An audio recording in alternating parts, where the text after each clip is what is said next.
Can we start with your name and what years did you debate during? My name is Tom Black. I debated most of the 70s. And what have you done since graduation? I went to Nashville after I graduated, and I went to work for a company there, and then I had my own companies, and I'm an entrepreneur, and had a lot of financial and business success. It's been a lot of fun. So who did you debate with? Who coached you? And what are some lasting memories from the team while you were a Missouri State debater? Well, my freshman year, I was really coached by Skip. And then my sophomore year, I spent most of that year with Jim Anderson, who's head of the chamber in Springfield, and Spike. Spike came back and actually worked with us. And then my junior year, Skip and Don Stanton. My senior year, Skip and Don Stanton. And who did you debate with during those times? Do you have any particular memories about your debate partners? In my freshman year, I debated with a guy named Greg Pauly. We had a great year. We won Hart, we won Emporia, we won Bellarmine Freshman Nationals. And my sophomore year, I debated with Jim Anderson, and we qualified for NDT and won a lot of trophies along the way. My junior year, I debated with Gary Pike most of that year, and we cleared at Hart, third at Air Force. We did really well. And my senior year, I debated with Pike for a little while, and then John Jackson at the end of the year. We went to NDT, went to Tournament of Champions and took third, and we went to NDT and took third. We did some other events along the way. Air Force, I think we were fourth. So what topics did you debate on, and were there any that particularly helped you after your post-debating career? Not really. Just kidding. No, we debated wage and price control, so I learned about the economy. That was, important. We debated the criminal justice system, gathering and utilization of information, and so I learned a lot on that. We debated health care, and the issues that we debated in 1973 are still unresolved. Yeah. 30 years later. Definitely. What were some of the more valuable skills that you gleaned from debate that helped you in your post-debate career? I learned to drink and still be able to perform the next day. I'd say that was one of the more important things I learned. Also, don't get in a hurry. This is a long answer, big guy. Okay, the second thing I learned that I thought was really important was to think analytically, and I learned to speak, and I learned to organize my thoughts. I learned to write. Most of the skills I use every day in business, and I say humbly, I've been the CEO of a publicly traded company, been on the board of publicly traded companies, taken companies public. Every day I use the skills that I learned in debate much more than I ever learned the skills than I ever used the skills I learned in the classroom. That's excellent. So if you had to say one thing about debate to an administrator, what would you tell them? Say, figure out a way to fund debate, because for those kids that are committed and dedicated enough to do it, crazy enough to do it, you have a lifelong investment in somebody who has one step up on the ladder to success and personal development. That's what I'd say. If you were going to give one piece of advice to the incoming freshmen to the Missouri State debate team this year, what would you say to them? I'd say budget 4 hours a day for research. Budget 4 hours a day for research. Because in the long run, the team that wins is the one who's most informed. And that's the way it is in life, too. What would you say to your fellow debate alumni about debate?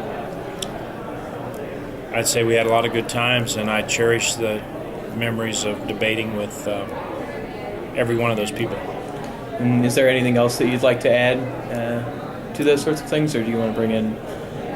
Well, I would like to add something. I'd like to add my colleague from 1970, Jim Anderson. I'd like him to come in now. Jim? come in. We're gonna. This is the way it was when we debated. I would call him, and he would never come. I would be late to the party. I would be late. I to would the party. be in the room, and Jim would be out somewhere. Yeah.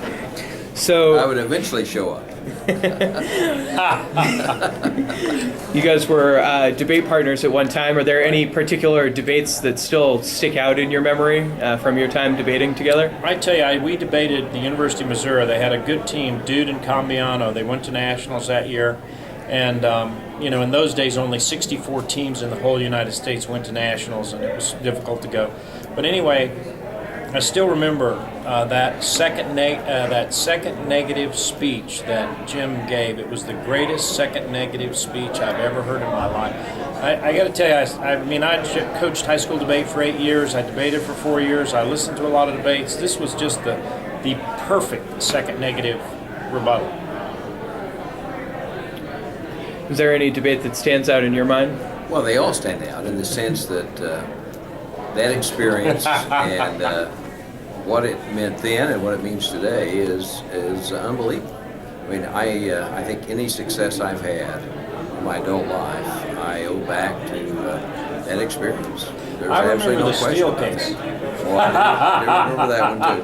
I do remember that one too. That's why I started laughing. Melissa Max. Yeah, I remember one debate too when it was extremely heated, and we were debating with our friends from Santa Barbara, and I had talked about, now I understand why the oil slick is in the Santa Barbara harbor.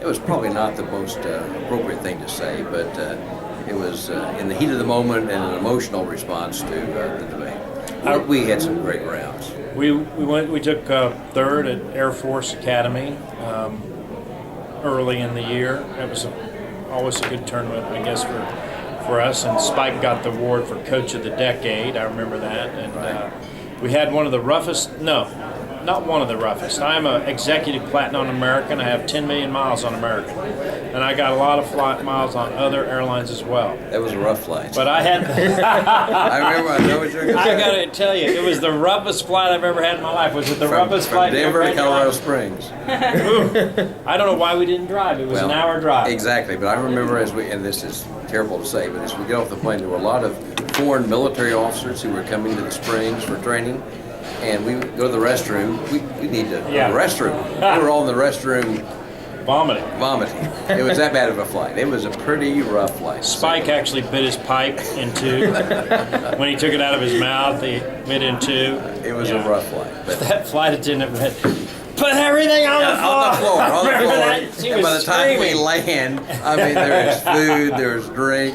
I mean, whoever had to clean up that plane had a That tough was job, funny. to say the least. And But what an experience. I still remember Jim and I were debating at the Chicago Circle tournament, and Dave Dunlap took us to that tournament. And we went into the room, and we were asked by the judge if we were the SMS team that had sent the prostitutes to the coaches' party in Houston.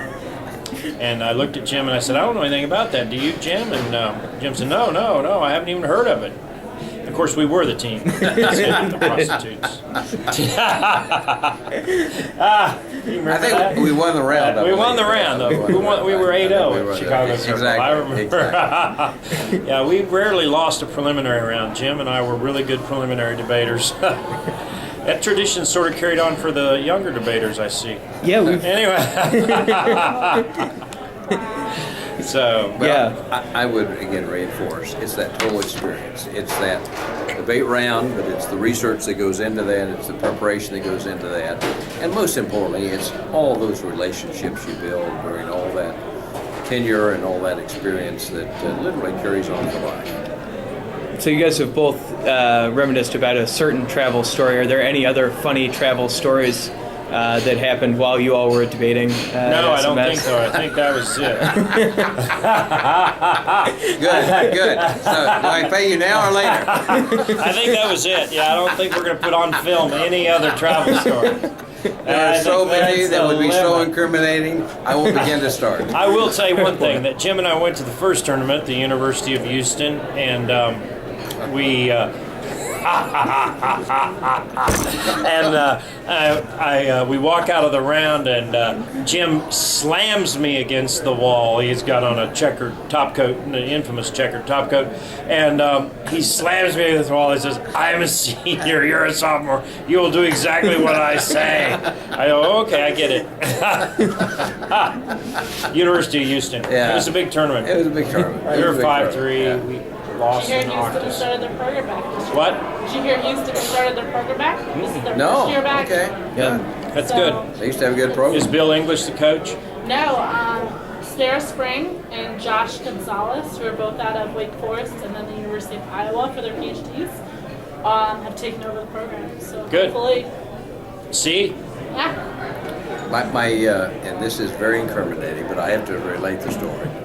We were at Dartmouth. and You at Dartmouth? We were I at don't Dartmouth, remember and anything then I about think it. we also had challenges at Naval Academy tournament. Oh, I don't remember But anything as about we it. were going from Hanover to Boston Logan Airport, we were on a large bus, and there were 5 of us.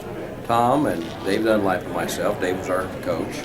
And Lawrence Tribe and Tribe's 10-year-old son. And in the course of the ride from Hanover, New Hampshire to Boston Logan Airport, the only thing I remember that still sticks in my memory, and Dunlap reminded me last night, is Tribe turns to his son, pointed at me and said, "That is not what I want you to do when you grow up."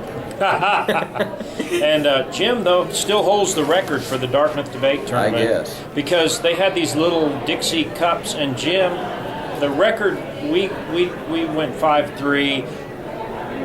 They told us we were going to go 5-3 before we got there. We knew Yeah, exactly what we were going to do. yeah, I think We that went was 5-3. We didn't clear, and so Jim took the liberty of having a go at the Dartmouth debate party record for beers and Dixie cups you could drink, and the old record had been 33.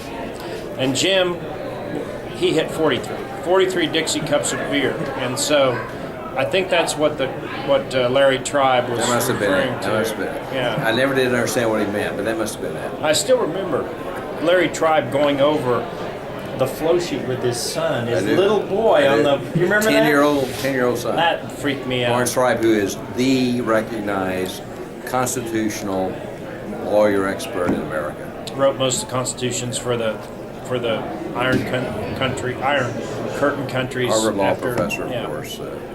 Dean of the Harvard Law School. But again, just the experience and the exposure and the relationships, I mean, that's what it's all about. That's the So- pleasant memory. I've already asked Tom this. What is your thought? What would you say to a current debater if you had one piece of advice to give them? Well, I sort of alluded to it earlier. Any success I've had in my adult life, I owe to that experience debating at Missouri State University. And I mean that sincerely.